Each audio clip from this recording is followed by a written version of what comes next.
The USA Radio Network presents the greatest radio programs of all time. Suspense.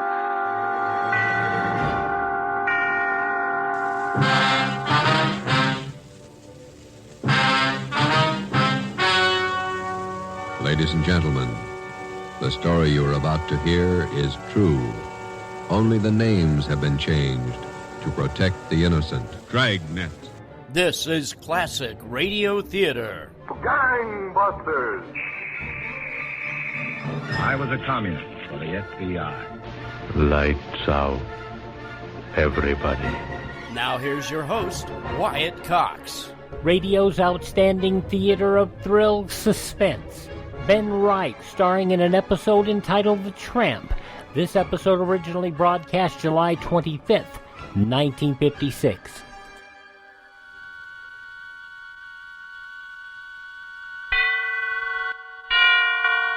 And now, tonight's presentation of radio's outstanding theater of thrills, Suspense.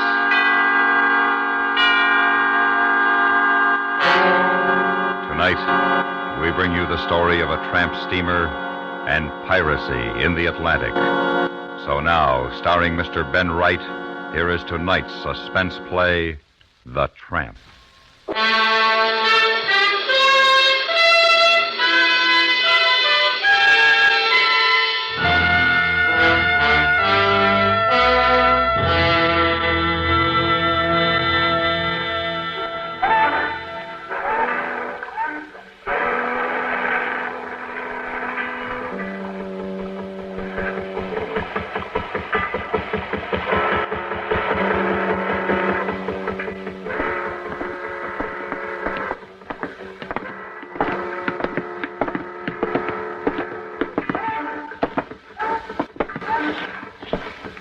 Lummy, what a stinker. You can smell a rotten carcass from here. What a stinker. She'll sail like a ruddy haystack. You know that, Art. She's what we've been looking for, Guardy. 8 knots with the wind behind her. If she don't blow up, I don't like it.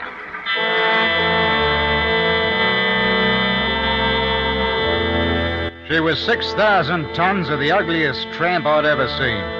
The paint was scaling off her plates, and you could see the patches of rust. In the fog and mist, she loomed over us dark in the night. We stood on the Liverpool dock, Gowdy, Winkle Jones, and me, and we sized her up. It's what we've been looking for, all right. Where's she bound? Baron Killer. When'd you find that out? Oh, at the pub a bit ago. She's short-handed on crew, too. Well, what's her cargo? What we've been waiting for, Jonesy. Scrap. God. Skipper's name is Blee. He should be easy. He drinks too much all the time. You know the kind. He was in the pub, too. I still say she's too bloody slow. Scrapping her old and all. Jonesy, you're an everlasting worrier. Why don't you leave the thing into Art and me? Do you think she'll do, Art? The way I see it, she'll have to do. We might not find another for months. Then we'll lose the deal. That's all. I'm with you. Well, I'm with you, too. But I don't like the looks of her in that strait. Ruddy black hippopotamus. Be safer doing the blag than this, I hope to choke. You getting milky, Jonesy? No, I ain't milky. Who's milky? Don't you go calling me Milky Bert Gowdy, or I'll stroke your chivvy. Go on, you ruddy little maggot. All right, come off it, both of you. All right. Now, what's the layout? Well, I'm going back to the pub. You boys wait at the hotel. I'll get things lined up with the skipper. You think he'll take us on? I told you he's short-handed. He'll take us on. You get your stuff back. I'll see you later. Righto, chum.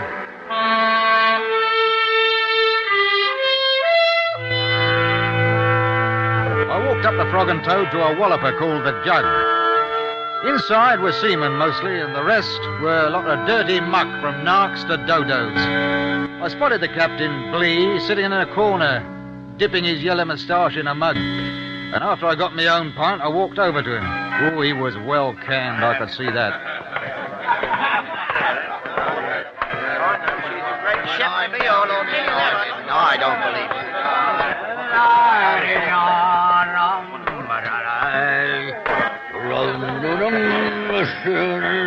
Captain? What? Captain Blee, aren't you the skipper of the Lacewing over at the docks? I'm Blee. Oh, you mind if I sit down? I don't mind. Who are you? Arthur Jennings, Captain. I want to talk to you about shipping on. On the Lacewing? What for? I need a berth. I heard you were short-handed. That's a dirty lie. Full compliments. Wow, well, I must have made a mistake. Hey. What's your name? Oh.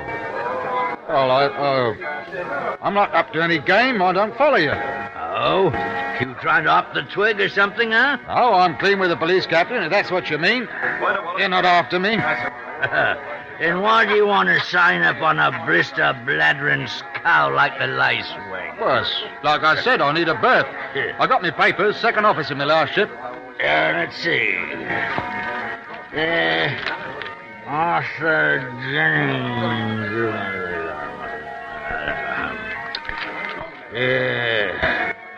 Blah. Well, am I hired? How old are you? 34. You know how old I am? No. I'm 60. I'm 60. And I'm hauling around a big stinking slosh of rubbish like the Lacewing. You know what that means? I might have had a cunada, but I ain't. I'm a failure! And I'm drunk. Go on, you sign up somewhere else. Well, job's a job. I'm telling you. Oh, I need a man like you. I need a first officer, a second and a third. I need a chief engine bloody near. And I'm going to settle for scraping. That's what I always get. Scraping.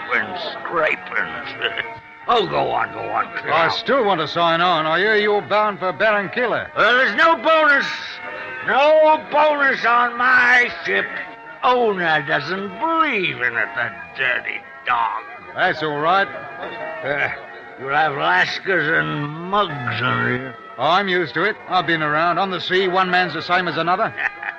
You're a fool. But I need a mate. Yes. Hey, you want to hire the men? We're short 18, and the pay's not worth a bunion. I'll get him. We're sailing at 6 in the morning. All right. Yeah, you're a fool. Don't turn up. Oh, I need me another pint, I do. Right you are, Skipper. You stay here and enjoy yourself, and I'll take care of things topside. Hey, what's your name? Jennings. Arthur Jennings. Jennings. All right, Jennings. Tell that steward of mine who you are. He's aboard Lacewing, named Seddon, sneaking little pig. Don't you trust him? Yes, sir. Oi, Jennings, I'll tell you something else.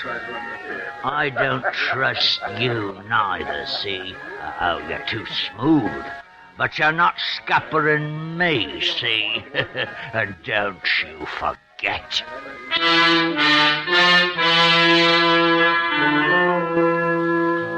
It was as easy as pie. Of course, it had taken the time to find the right ship and the right skipper. Better than 4 months. We had to be sure. Most tramps these days belong to the big companies. Part of a fleet. Now, we couldn't use anything like that. It had to be what it was. The Lacewing. Panama registry. A general trader that nobody else would touch. With a skipper to go with a ship that wouldn't be missed for a while. We found her. I picked up Jones and Gowdy and we went back to the ship. The steward Seddon was the only man aboard. He was a nervous little rat who looked all the time like he'd been caught doing something nasty.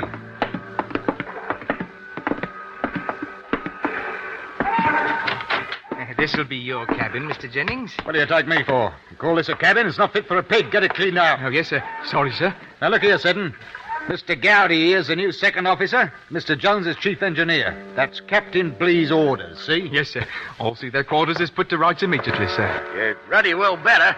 Okay, that's all. Shall I clean up in here first, sir? No, hop it. Yes, sir. Well, I must say, nice work, Art. Nice work. Well, it's a starter. All very nice for you blokes, but me, I gotta go down in the bowels of this bucket of boggy, chief engineer. Think I want to blow myself up? I know what them engines is like without even looking at them. You got engineer papers, and we need you down there. If you don't like it, you know what you can do. Take no notice of Jonesy. He's hungry. Now, what next? Well, soon as the old man comes aboard, we'll see that he's all tucked in bed nice and comfy, and he doesn't wake up till we're out of here. How about the rest of the crew? Well, what there is we can manage. The ones I'm supposed to wire wouldn't sign up, see? That'll be the story, and don't you forget it. And the guns? We'll keep them in my cabin till we need them. It'll be safer. Right. You better get on the job now. I'll go ashore and send the boss a cable that we've found it. We're shoving off at 6.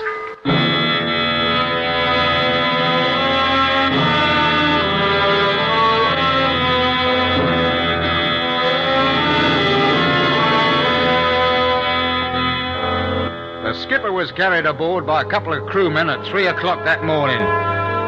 He was no trouble, beer coming out of his ears.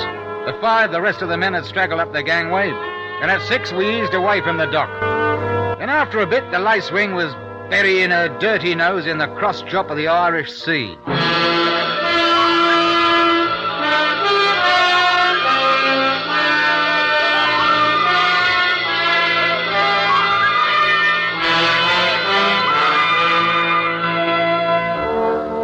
We were 3 days out of Liverpool. I got off the regular ship lanes as soon as I could, and there was no questions asked. Captain Blee didn't budge from his cabin. I hadn't even seen him since putting out, and I made sure that the steward kept him well supplied with whiskey. Garrity Jones and me were having grub in my cabin on that third night. The ship was pitching and heaving like a donkey with the itch. Oh, what a ship! Smooth as glass out there, and look at her. God, she'll never make it. Engines won't stand it neither. We're pushing her too hard. Never mind that, she'll do it. What about the crew, Bert? Oh, lummy, they're a pushover. Usual bunch. Any troublemakers? In this lot? Don't make me laugh. Just a bunch of mugs. Well, we ought to be able to make it, then. The important thing is to keep the radio man quiet. That'll be your job, Bert. Right. What about them engines? I tell you, I gotta slow down. They won't even hang together. Evening, Captain. Who are these bleeders? Well, you were a bit under the weather, Captain. I took them on in Liverpool, as you requested. Your second officer, Mr. Gowdy, and chief engineer, Mr. Jones. What do you think you're doing with my ship, mister? Any complaints, sir? I knew I didn't trust you, you blister bladdering. It's a good thing said and told me. We're 10 degrees off course. Do you know that? That's right, Captain. Not anymore, it's not. I've set her back. Oh, you'd have had us sailing to the Indies. That's right, sir. That's where we're going. Well, not on my ship. Berenkier's my port. And you want to blow us up? She's running too fast. Close the door, will you, Bert? Right. Sure. You're relieved, you are, mister. The ruddy lot of you fired. You hear that? Now, look, I put it to you, Captain, either way you like. Go along with us and you won't get hurt. Make any trouble and we'll chuck you overboard. What? Me? Why, I'll have you clapped in irons. Here, this is mutiny. We've all gone pots. You can hang for this. Sorry, Captain. You want to take seconds now? Come in with us and we'll give you a share? Or overboard? What? Now, no arguments this minute, now. I'll give you a share of me foot in your... Knock him out, will you? Aggravating old bleeder. Have a look outside, see if it's clear, Jonesy. All right. Better this way, Art. I was afraid he might come in and we'd have to divvy up. I didn't think he would. All clear. All right, come on, Bert, give me a hand. Oh, he's heavy. Ah, the old guts. All right, get over to the rail, Jonesy. Okay. Okay, hurry up.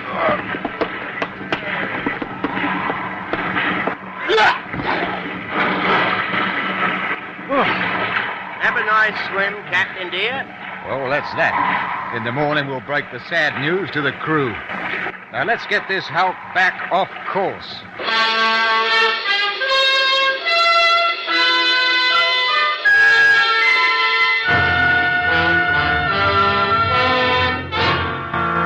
You are listening to The Tramp, tonight's presentation on radio's outstanding theater of thrills, Suspense.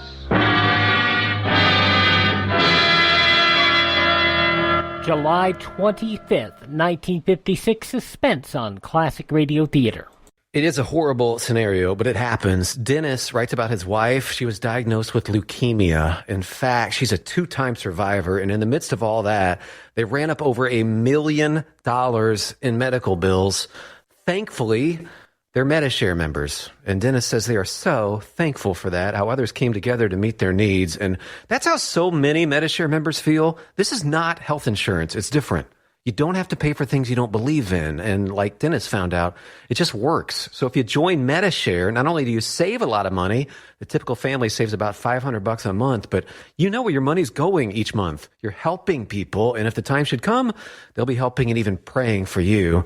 So yes, it's different. And as more than 400,000 people now know when it comes to healthcare costs, different is beautiful. Find out more. Call 833-34 Bible. That's 833-34-BIBLE. 833-34-BIBLE. I used to wonder when I saw people going into nice hotels, really nice hotels, taking a pillow with them. That was before I got a MyPillow, because I know it doesn't matter where I'm going, whether I'm going to a 1-star, 3-star, 5-star hotel, MyPillow goes with me, whether it's just overnight or whether it's on vacation.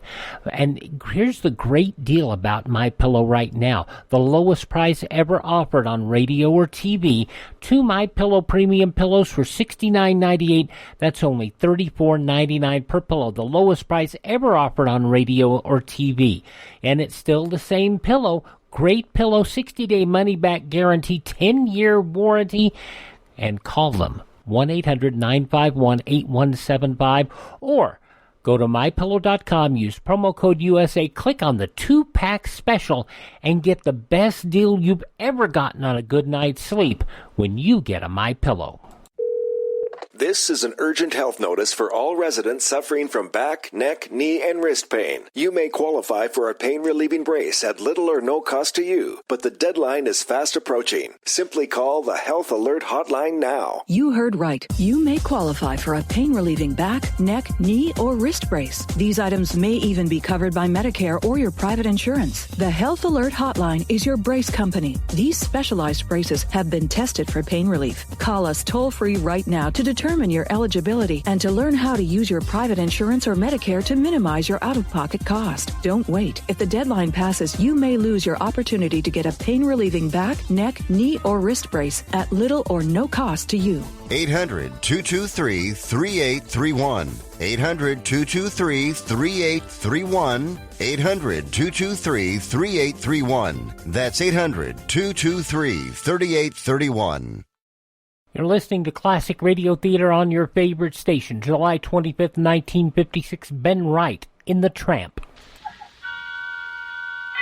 And now we bring back to our Hollywood soundstage Mr. Ben Wright, starring in tonight's production, The Tramp. A tale well calculated to keep you in suspense.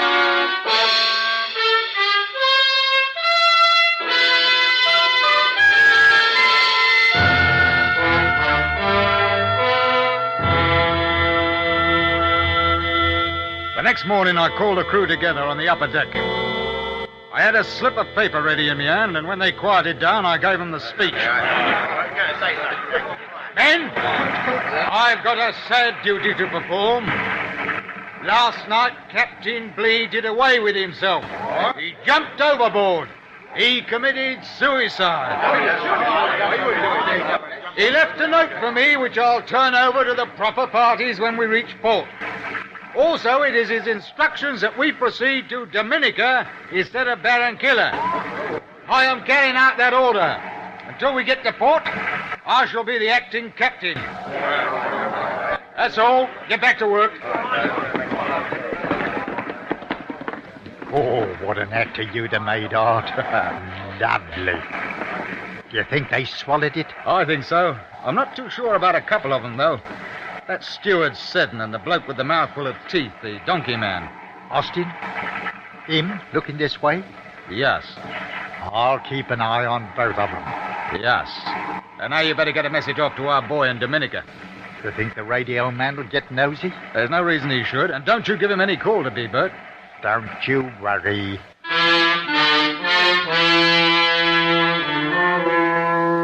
It looked good. It was all going our way. The ship and her cargo of scrap was going to be worth $15,000 to us when we took her into port. That's the way we fixed it 6 months before. A couple of blokes I met in Liverpool. We were to find them a ship, hijack her, and sail her into Dominica with her cargo, scrap if possible. Then they were going to sail her out again to China. And Gowdy, Jones, and me'd blow down to Argentina with our 15,000 and have some fun. That's the way it was. And it looked like it was going to be stone ginger from here on. That's the way it looked until we were 2 days out of port. Come in. Oh, what do you want, Seddon? Might I have a word with you, Captain? I'm busy. It's important, sir. All right, what? It's about Captain Blee, sir. And what about it? Well, sir, I hate to say this, sir, but I don't think he met with no accidents. You don't? No, sir. And seeing as how I know what really happened to him, I was thinking maybe it'd be worth a nicker or so if I kept my face shut. Captain Blee jumped over the side. I've got his note that says so. Could I see the note, sir? I know the captain's writing like my own. What makes you think it wasn't an accident, Seddon? Seeing as how I saw what happened, sir. Oh. And seeing as how we'll be in port in a couple of days, I wouldn't want to make any trouble for you or the other gentlemen, sir. Did you think perhaps something might happen to you? Oh, yes, sir. I did. That's why a friend of mine, Mr. Austin, he knows about it too. Just in case. Now, what you do, sir, is your own business, I'm sure, but don't you think it might be worth a little bit of fat to us? You're a ruddy fool, Seddon. You should have waited. You should have waited. Fair's fair, ain't it? You did murder. You don't want to... Don't forget. Austin knows too. We'll take care of Austin. Now, look here. No need to get nasty. I'll keep me trap shut. Mr. Jennings, I'll give you my word. If you don't let me, please...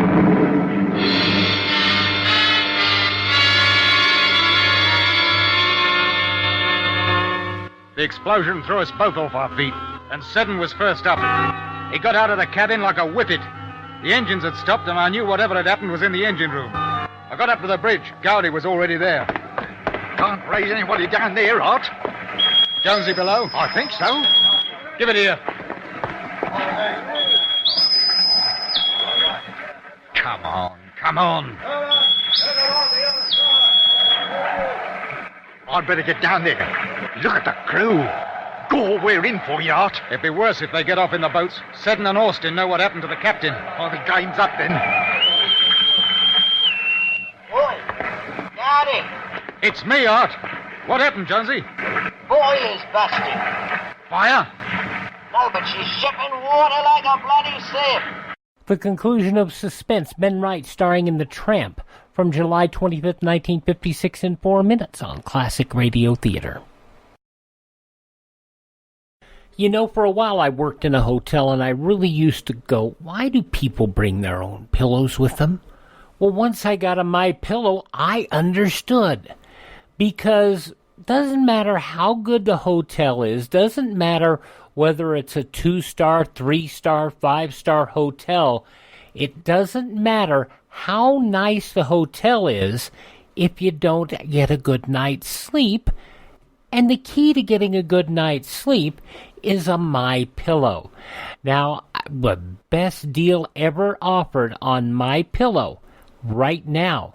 You go to mypillow.com, enter our promo code USA, click the 2-pack special, and folks, you're going to get 2 My Pillow premium pillows for $69.98. That's $34.99 per pillow, the lowest price ever offered on radio or TV. Now, it's the same My Pillow we've been talking about for months. It stays cool all night long. You don't wake up and flip the pillow over in the middle of the night. It keeps its shape. You don't have to fluff it up in the middle of the night. 60-day money-back guarantee, 10-year warranty, and that's the deal. Try it for 60 days. You don't like it, send it back. 10-year warranty. Tell me another pillow you've got that's got a 10-year warranty. Nah. And the great thing is it's always as clean and fresh as new. If you get in a mess or after, a couple of weeks, throw it in the washing machine, toss it in the dryer, fluff it up, and you got a brand new MyPillow. The lowest price ever offered on MyPillow. 2 MyPillow premium pillows, $69.98, $34.99 a pillow. You see if you can find a price like that anywhere else. Go to MyPillow.com, click on the 2-pack special, enter my promo code USA, or call 1-800-951-8175. The best deal ever. And by the way, that promo code USA works on anything on the MyPillow website, MyPillow.com.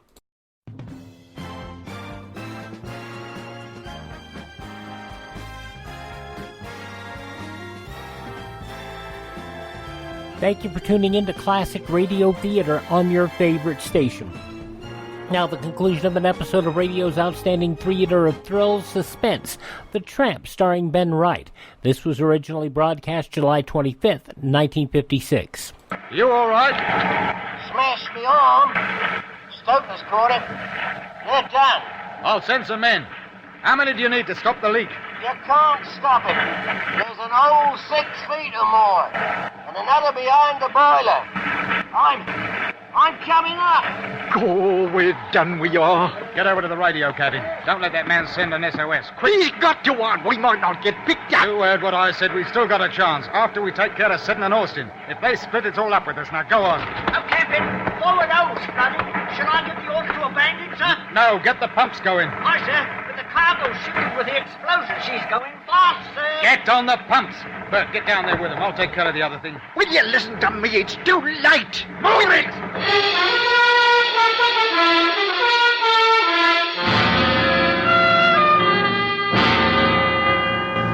I ran down to the radio room. We had to stop the call from going out because if there was a ship in the vicinity and it got to us before we'd put the quiet on Seddon and Austin, the 3 of us would hang.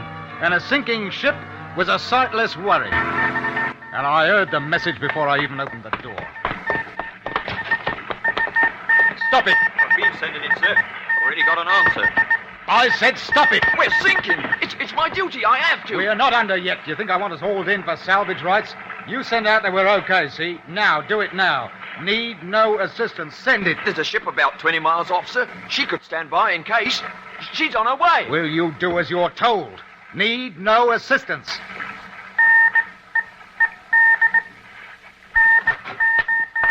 Better get them boats over the side. We're done for. 5 minutes, not even that. Come out here. Listen, Jonesy. We've got to get the steward and one of the crewmen, Austin. They've twigged. We've got to do it before we leave the ship. How? What are you going to do? Shoot them in front of the crew? Why, we wouldn't stand a chance. They'd carve us up. Let's get off this tub. There's sharks out there. I want a boat around me. Not until we've taken care of those 2. Now, listen.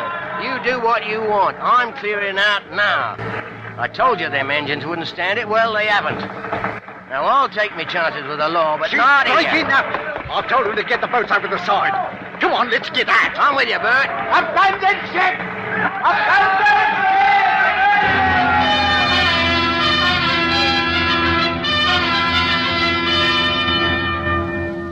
There was still a chance. I could do it myself.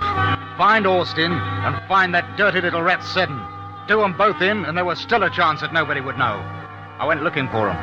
The Tramp was listing and settling lower in the sea. I ran from one side to the other, and then I spotted them. The lifeboat was already in the water. I saw Seddon looking up at me, pointing. And then Austin saw me. I jumped for the boat, and I missed. She pulled away from the side.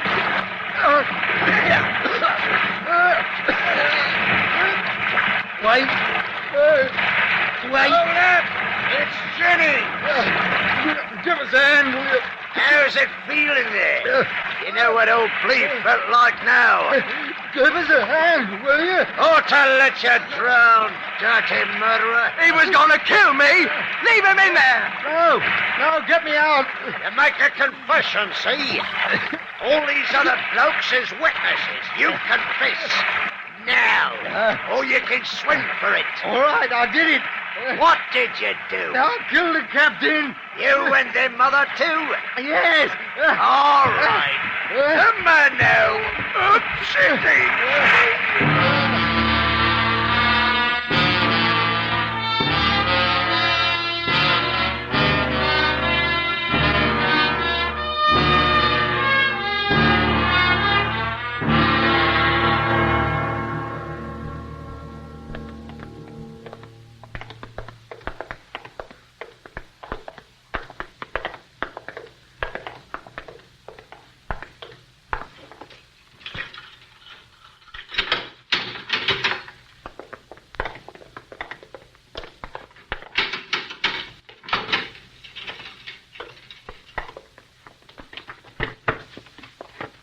First time I saw it. First time I knew that Tramp was a stinker. Knew them engines weren't no bloody good. Ah, shut it off, Jonesy. Oi, Art. What? Lovely grub, wasn't it? All right, if you like jail grub. Wish I had some bile beans. Oh, my stomach's sour. Well, you won't have to worry about it for long. Well, it's all right for you, Bert Gowdy. Ain't your stomach. I should have known better than to screw up to a couple of half-wide mugs like you. $15,000. First time I saw that ruddy scar, I knew... Come off it, Jonesy. I want to get some sleep. Always complaining. Ain't it wicked, Art? When you think we're all going down to the same place, and he'll be there with us. I tell you, Bert, it's hopeless. He'll complain the rope's too tight around his neck when they hang us in the morning. What do you bet?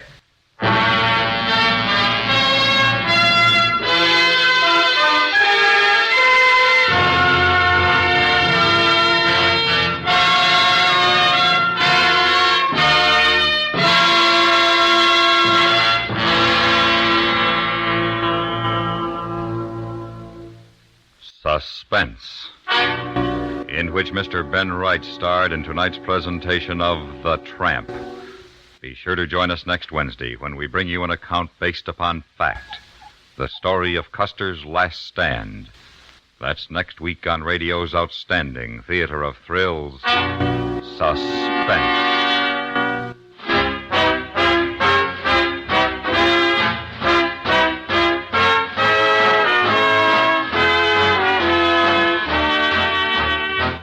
Suspense is produced and directed in Hollywood by Anthony Ellis. Tonight's script was written for Suspense by S.A. Bolt.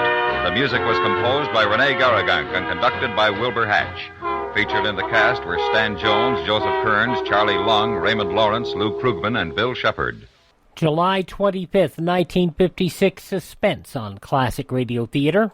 If your credit card bills have gotten out of hand and you care about your credit, call Consolidated Credit now. If the interest rates on your credit cards are so high, it'll take years to get out of debt. Call Consolidated Credit now. They've helped over 6 million people with credit card debt. Without destroying your credit, they can consolidate your debts into one lower payment, reduce your interest rates, and get you out of debt fast. The program works. Call Consolidated Credit now. Call 800-406-0046. 800-406-0046. That's 800-406-0046. Consolidated Credit Counseling Services, Inc., 5701 West Sunrise Boulevard, Fort Lauderdale, Florida, 33313. Licensed by the New York Department of Financial Services and by the Vermont Department of Financial Regulation. Maryland DM 1492, Oregon DM 80092. Licensed by the Virginia State Corporation. Commission license number DC 83. Service may adversely affect the individual's credit. Non-payment of debt may lead to additional finance charges or collections activity, including legal action, not a loan company.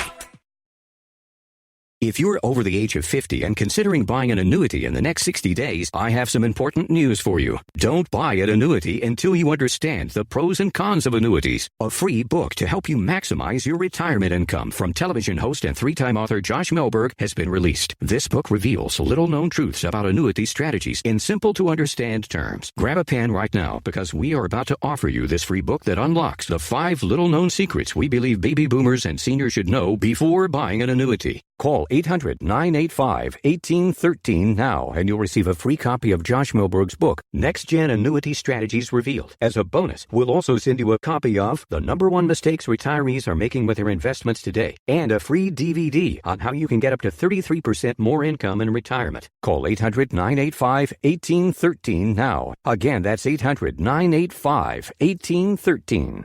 Employees of J.D. Milberg Financial have the appropriate licenses for the products they offer. Want to fly somewhere? Looking for cheap flights or cheap tickets? Then call. That's right. Call the low-cost airline travel hotline now for prices so low, we can't publish them anywhere. Low-cost airlines has all kinds of cheap travel deals. Fly domestically and save up to 75%. You can even fly internationally and save even more. Yes, fly anywhere in the world and save a lot of money on your plane tickets. We'll even save you money with cheap travel deals on hotels, rental cars, even complete travel packages. So don't book your tickets until you call us first for the absolute cheapest prices on U.S. and international airline tickets and hotels. Call right now for prices so low they can't be published. Travel experts are here 24/7 to help. 800-961-3408. 800-961-3408. 800-961-3408. That's 800-961-3408. When it comes to 15-minute radio programs, Lum-n-Abner probably is one we have the most episodes of. This episode goes all the way back to July 25th, 1935. Lum may be coming out, but not in the way we talk about today. And now, let's see what's happening down in Pine Ridge. Professor Willoughby, the voice teacher from New York City who is visiting Squire Skimp, has the citizens of Pine Ridge enthused over the glamour of society. In a few short days, he has transferred their interest from horseshoe pitching and old-fashioned box suppers to contract bridge and afternoon teas. And all the while, Squire and Lum are busy selling stock in their new mining venture with the promise that they will all become millionaires. As we look in on Pine Ridge today, we find Squire Skimp over at Lum's house after just having returned from the county seat with a brand new outfit for the president of the company. Listen. No, Lum, that looks all right. Professor Willoughby picked it all out himself. Well, I guess he knows the style's all right, but I feel like a little boy with neat pants on this way. Oh, no, lots of men wears knickers for sportswear that way, Lum. Yeah, but these socks, them are the loudest things I ever seen. Red and green and yellow and everything else. Oh, well, now, that's just what you want, old Lum. We want you to attract attention. You've got to set the styles here in Pine Ridge. Folks here are all looking up to you as a social leader. Well, I ain't a-complaining, Squire. I appreciate you buying them for me. I just ain't used to wearing fancy clothes this way. Well, now, put the cap on, Lum. Let's see how the whole work looks there. Cap? Yeah. You mean this thing here? Yes, that's what they call a beret, Lum. Go ahead, put it on. Oh, Squire, I can't wear no such thing as that. That looks like a little girl's cap. No, it just completes your outfit, Lum. Looks nice with that polo shirt and all. Well, I'll wear it if you say to, but I know I'm going to get a terrible joshing when I go out on the street with this rigging on. Why, you'll be setting the fashions here in Pine Ridge, Lum. Now, mind what I tell you. They'll be copying me, huh? Yes, one thing wrong with the whole outfit, Lum, and that's those shoes. The shoes? Yes, they kind of spoiled. I don't like those. Well, I like them better than anything you bought for me. Comfortest things I ever had on my feet. Well, yes, but you should have had sports shoes, Lum. We couldn't find any big enough for you, so we had to get those tennis shoes. These is tennis shoes, huh? Yes, that's what they're called. Well, what am I supposed to be playing here anyway? I've got on tennis shoes and golf breeches and a polo shirt. And which one am I anyway? Well, you're just an all-around sportsman, I'd say, Lum. Hot dog. Play 'em all, huh? Yes. Just all-around athletic. Yes, Professor Willoughby's got some great plans for you socially, Lum. He said that you're a natural society leader. Professor Willoughby said that about you? Yes, told me that this morning. He's taken quite a liking to you. Well, good for him. He knows society rules, I'll say that for him. Yes, if they'll just listen to him, well, he'll have just as high a type of society here in Pine Ridge as you'll find anywhere in the country. And the more social functions we have, the better it is for our silver mining company, too. It is? Why, yes, that's what I brought the professor and his wife here for, was to promote society. Oh, you brung him in here, huh? Oh, yes. I thought he'd just come in here to visit you for the summer. Well, of course, that's what we're telling, but you might as well know now, Lum. I'm paying him a salary to stay here and get everybody interested in society. Well, See, I knew if we got this FFPR and a few other social organizations started and limited the membership to those that own stock in the silver mining company, well, it wouldn't be long before they'd all want to buy some stock to get in society. Well, I do know. Well, that's just the way it's panning out, all right, but I never knowed it was done that way on a purpose. Oh, yes, I had this all planned out long before I talked to you about going in with me, Long. Oh, yeah. And we're not good and started yet. Before long, we're going to organize some clubs that'll be a little more exclusive than those we've got now. They'll have to buy a little more stock to get in those. That'll give you a chance to go right back to those same people and sell them some more stock. Yeah, I don't want to sell them too much, though. Well, I want to congratulate you, Lum, on the fine job you've been doing. I picked you out for president of the company because I knew you was a man that they all had confidence in. And the way it's turning out, I certainly didn't make a mistake. Well, Squire,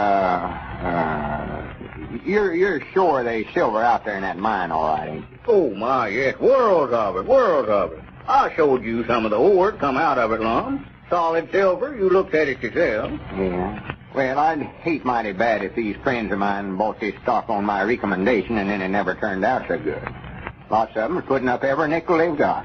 Some of them's even borrowing money to buy it. I'd hate to see them lose. Why, of course you would, Lum. I would, too. They're my friends, too, you know. They're my neighbors. Yeah, that's right. I tell you what let's do, Squire. Before we sell any more stock, let's go on out there in Arizona and start digging some of that silver out of the mine and sell it. No, now, Lum, we don't want to touch that mine till we've got all the stock sold. We want the company completely organized before we begin operations. Want to have a board of directors and all officers elected first, you know. You got to do all that first, huh? Oh, yes, it wouldn't be fair to the stockholders to elect officers and directors before all the stock is placed. And before we know who all's going to be connected with the company. Yeah, I reckon that's right. Yes, now don't you hesitate a minute about selling your friends all this stock they'll buy. The more you sell them, the more they'll make. And the more you'll make. Don't forget, I'm paying you 10% for every dollar's worth of stock you sell. And that just reminds me, too, I've got a check here in my pocket for you, Lum. Where? I figured up a while ago what your commission's run to up to date. Here.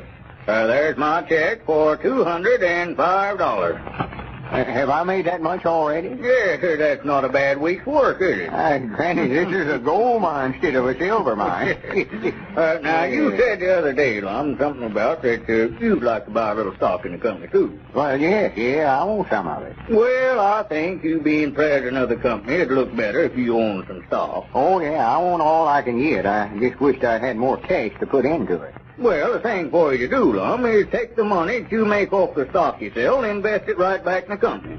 First thing you know, you'll be one of the big stockholders. Yeah, I could do that, I reckon. I was just a-thinking you could endorse that check I just now gave you back over to me, and I'll make you out share the stock in the company for that amount. Well, the only thing, Squire, I'm a little short on cash right now. I was planning on using that money to live on for a spell. Yeah, well, do as you like about it, Lum, but the way that stock's going, I might decide any day to stop selling it. I don't want to dispose of too much interest in the company, you know. I want to save some of it for myself. Yeah, natural. And if I was to decide to stop all of a sudden, why, you'd be left without any stock at all. I'd like to see you get rich along with the rest of us, Lum. Yeah, I reckon maybe I better just endorse it or back over to you then. Yes, well, just sign your name on the back there, and then I'll make out the amount of stock in your name. Well, recollect, Squire, I get that stock for 10% less than the others is getting theirs. 10%? Yes, that's my commission for selling it. That's what you promised to give me. Yes, but you didn't sell this, Lum. I'm the one that's making the sale myself. If any commission, well, I ought to get it. Well, I had myself already talked into it, though, before you brung it up. I know right when I sold myself. I was trying to sell Dick Hutterson some stock. He wouldn't buy none, but I give such a good argument in favor of it, I made up my mind right then. I was going to get some of it myself. Well, I'll tell you what I'll do, Lum, to show you that I want to do what's right. You say you sold yourself, and I'll say that I sold you. I'll just split the commission with you, give you 5% off. 5, huh? Yes, I want to do the right thing. Well, all right. Here's your check. Yes. It's going to run me pretty short of cash, I'm feared, but I reckon I can get by all right as long as they keep having these parties and serving refreshments. Well, it's better to deny yourself now, Lum, and live in luxury in your old age. Wait a minute, somebody at the door. Oh, yeah. Come in. Well, howdy, Abner. Howdy, Lum. Hello, Squire. I've been looking everywhere for you. Well, for goodness sake, what in the world have you got on? Oh, this is a sport outfit. How you like it? Sport outfit? Yeah, see, I sort of represent all sports, except maybe football and baseball. What about that, Squire? I reckon it'd look all right for me to carry a baseball bat or wear a mask or something like that, too. Yeah, you better wear a catcher's mask if you're going to wear that outfit out on the street, Lum. You'll have 1,000 fights less and you don't pay no attention to what folks says about you. Well, there may be a few comments, Abner, but Lum will have the satisfaction of knowing that he's properly attired. Yeah, anybody that laughs at this outfit is just showing their ignorance. Them legs of yours hanging out of them knee breeches look like a pair of mop handles sticking out of a barrel. Now, listen, Abner, don't go too far with your talk. Yeah, how much would you charge to scarecrow a field? Do what? Scarecrow a field. How big a field? Abner, if you don't shut up your mouth, I'm going to whop you on. If you just come over here to start a ruckus, you can just get right out of here. Well, I never come over here 'cause I wanted to, I'll tell you that. I don't know whether you know it or not, but Professor Willoughby has got us singing a duet, he called it, over at Geraldine Seastrunk's coming out party tomorrow night. Coming out party? Yeah, she's making a debut. That's what the professor called it. Yes, a debut. That's a society term where a single person reaches age where they're eligible for matrimony. They have what they call a coming out party to announce to the public that they're ready for betrothal. Ready for what, Spot? Betrothal, to get married, Lum. Oh, they have one of them parties to let everybody know that they would get married if somebody'd asked them. Yes, that's it exactly. Oh, but that blame, I never heard of that before. Oh, yes, that's quite a common thing among the society folks. That's just what I've been looking for. All right, Grannies, I'm going to give a big coming-out party for myself. Give me that check back, Squire. Grannies, I'm going to make a debut that'll make them all sit up and take notice of it. And the society notes will soon be reading Lum Edwards, one of Pine Ridge's most charming young debutantes. A whole different type of coming out, don't you know? Lum-n-Abner, as it was originally broadcast July 25th, 1935, here on Classic Radio Theater. Ladies and gentlemen, the chief hope of our enemies is to divide the United States along racial and religious lines and thereby conquer us. Let's not spread prejudice. A divided America is a weak America. Through our behavior, we encourage the respect of our children and make them better neighbors to all races and religions. Remind them that being good neighbors has helped make our country great and kept her free. Thank you. This is Peter Halas. As senior editor of the Hungarian desk at Radio Free Europe, I write and edit material destined for an audience still living behind barbed wire. I know those people, for I was one of them. I escaped to freedom in 1956, but there are millions still in captivity. Radio Free Europe keeps them in touch with the world outside. Keep RFE on the air with contributions to Crusade for Freedom. Thank you for spending some time with us here on Classic Radio Theater.